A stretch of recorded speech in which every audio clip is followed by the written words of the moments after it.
Est-ce que vous avez peur que les Américains portent la guerre au Nord-Vietnam? Nous n'avons jamais peur. Comme les Français aussi, on dit que peur n'existe pas. Est-ce que vous pensez, Monsieur le Président, qu'il y a une solution militaire à la guerre du Sud-Vietnam? Non. Parce que vous savez que le peuple vietnam, c'est un. Et le pays du Vietnam, c'est un. Les Américains ont fait une guerre d'agression, comme qui dit, c'est une guerre non déclarée.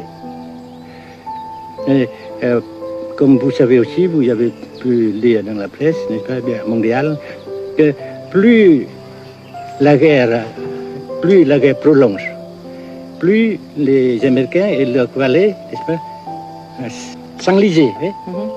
Et plus ils supportent des échecs, comme vous savez récemment, n'est-ce pas? Par conséquent, la guerre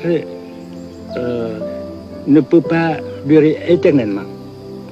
Et je suis très heureux que les politiciens haut placés français ont reconnu cela. Monsieur le Président, nous avons constaté avec chagrin qu'au cours de notre voyage au Nord-Vietnam, que l'influence française était devenue à peu près inexistante dans votre pays. Les moins de 25 ans ne comprennent plus du tout le français. Et je me demande si, à votre idée, des rapports peuvent se rétablir tels que la France continue à jouer une sorte de rôle culturel ici. Avec la France surtout et avec tous les autres pays.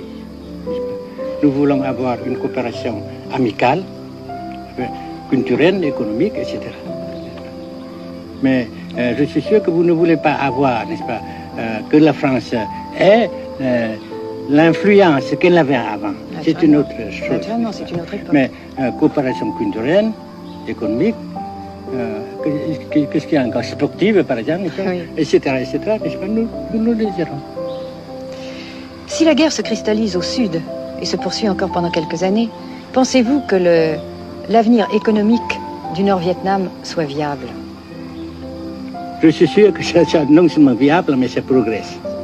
Parce que vous avez vu vous-même, vous avez constaté vous-même qu'ici, nous travaillons beaucoup, notre peuple travaille beaucoup, avec abnégation, n'est-ce pas, et avec dévouement, avec enthousiasme. Et aussi, nous avons, n'est-ce pas, l'aide fraternelle des pays socialistes, n'est-ce pas. Mais certains ont l'impression chez nous, Monsieur le Président, que le Nord-Vietnam se trouve actuellement assez isolé, asphyxié même, et que politiquement, il pourra difficilement éviter de devenir une sorte de satellite de la Chine.